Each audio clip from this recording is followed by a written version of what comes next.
Hello! Welcome to my channel. ఈరోజు మనం ఎంతో టేస్టీ అండ్ క్రిస్పీ అయిన చికెన్ పకోడీ చేసుకుందాం. చికెన్ పకోడీ అంటేనే మీ అందరికీ నోరూరిపోతుంది కదా! So, let's go to the process.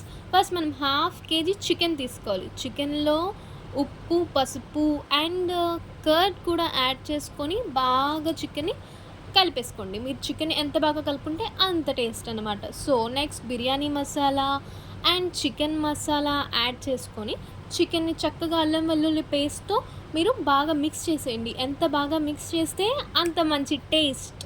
And తర్వాత రైస్ ఫ్లోర్ అండ్ శనగపిండి, నెక్స్ట్ పావు కప్పు కార్న్ ఫ్లోర్ కూడా యాడ్ చేసుకొని చక్కగా 3 పావు కప్పులతో శనగపిండి, rice flour, corn flour add చేసేసుకొని చక్కగా చికెన్‌ని మెత్తగా కలిపేసుకోండి. బాగా మిక్స్ చేసుకోండి. అండ్ చిల్లీస్ కూడా 2 చిల్లీస్ మీరు కట్ చేసుకొని వేసుకోండి. అండ్ కొత్తిమీర, పుదీనా ఇవి కూడా మీరు చికెన్‌తో పాటే వేసేసి బాగా కలిపితే టేస్ట్ ఉంటుంది చూడండి.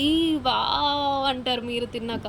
అండ్ కొత్తిమీర, పుదీనా, 2 ఎగ్స్ వేసుకొని బాగా మిక్స్ చేసుకొని ఈలోపు స్టవ్ మీద ఆయిల్ పెట్టేసుకోండి. ఆయిల్ హీట్ అయిపోగానే చక్కగా చికెన్‌ని ఆయిల్‌లో చక్కగా ప్లేస్ చేసుకోండి. చేతులు కాలకుండా చూసుకోండి మీరు. జాగ్రత్తగా వేసుకోండి చికెన్‌ని ఆయిల్‌లో. బాగా వేసుకొని చికెన్‌ని చక్కగా కుక్ అవ్వనివ్వండి.